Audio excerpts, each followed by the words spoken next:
Hey everyone, welcome back to my channel. So, according to The Hollywood Reporter, Amazon's Lord of the Rings TV show, just the first season, going to cost nearly $500 million to produce. Just the first season. Don't forget to smash the like button, subscribe to the channel if you haven't already, share this video out, and let's take a look. So it says Amazon's Lord of the Rings to cost $465 million for just one season. It says the highly anticipated fantasy series will cost far more than previous record-breaking estimates and will be, quote, the largest television series ever made. Amazon Studios' The Lord of the Rings television show is going to cost all the gold in the Lonely Mountain. Okay, yep, I get it, Hobbit reference. The Hollywood Reporter has confirmed that Amazon will spend roughly, New Zealand, $650 million or 465 million US for just the first season of the show. That's far above previous reported estimates that pegged the fantasy drama as costing an already record-breaking $500 million for multiple seasons of the show. So Stuart Nash, New Zealand's Minister for Economic Development and Tourism, told the Morning Report, what I can tell you is Amazon is going to spend about $650 million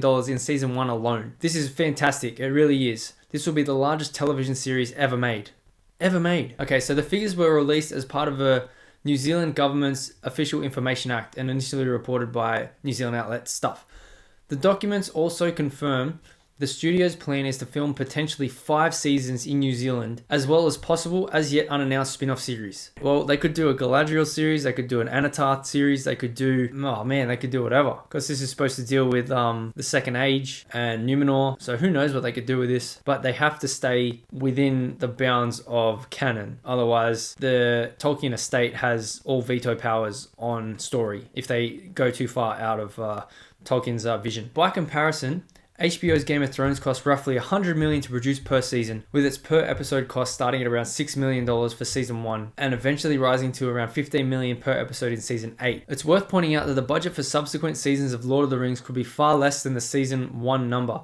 There are considerable startup costs when building a new fantasy world, such as sets, costumes and props that will be used throughout the series. Yeah, that's usually when you start in a business, your startup costs are a bit more in the beginning, and then once you have all that set, cost goes down. Amazon's spending will trigger a tax rebate of 160 million New Zealand, 114 US. This is somewhat controversial in New Zealand as the government could end up on the hook for hundreds of millions of dollars to help subsidize Amazon's Elves and Hobbits drama series. The Treasury has labeled the show a significant fiscal risk, given there is no capped upside to how much Amazon and therefore the government might spend. But others point out that the boost in local spending by the production plus the potential tourism surge from Lord of the Rings fans far outweighs the potential taxpayer-funded kickbacks. Yeah, because this is probably going to regenerate the fan interest going back to New Zealand for tourism, because what happened was after Lord of the Rings first came out, people were traveling to the area where Hobbiton was filmed, and there wasn't really anything there, and people were like, it was just a farm, a dude's farm that he owned,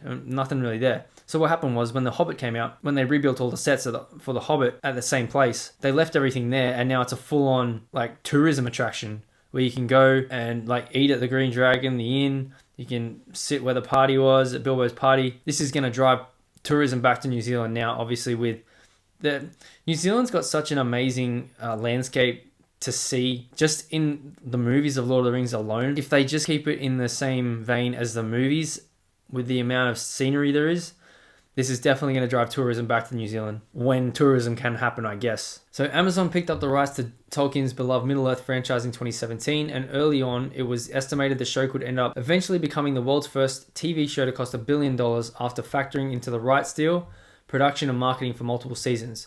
So yes, this is what they said, the Hollywood Reporter themselves said back in November 2019. So they said, sources estimate Amazon's mega deal for Lord of the Rings is to be for 5 seasons plus a potential spin-off. Insiders put the price tag for global rights alone to the series at $250 million. So they paid $250 million for the rights. And they believe once things like budgets, casting and visual effects are factored in, the price tag could hit $1 billion. Yes, $1 billion for a TV show.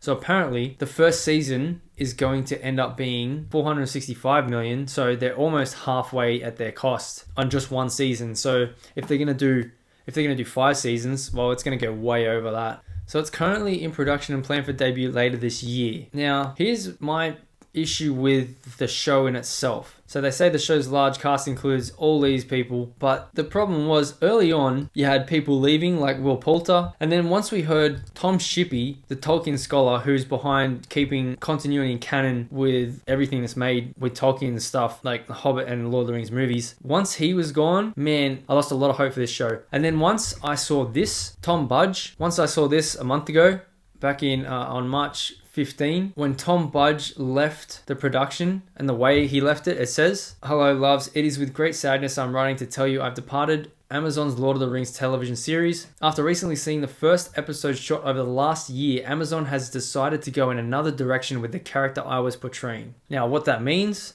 is who knows until we see it, but Budge left the production because Amazon was doing something to his character he didn't agree with. So we had Will Poulter left, who was going to be Elrond.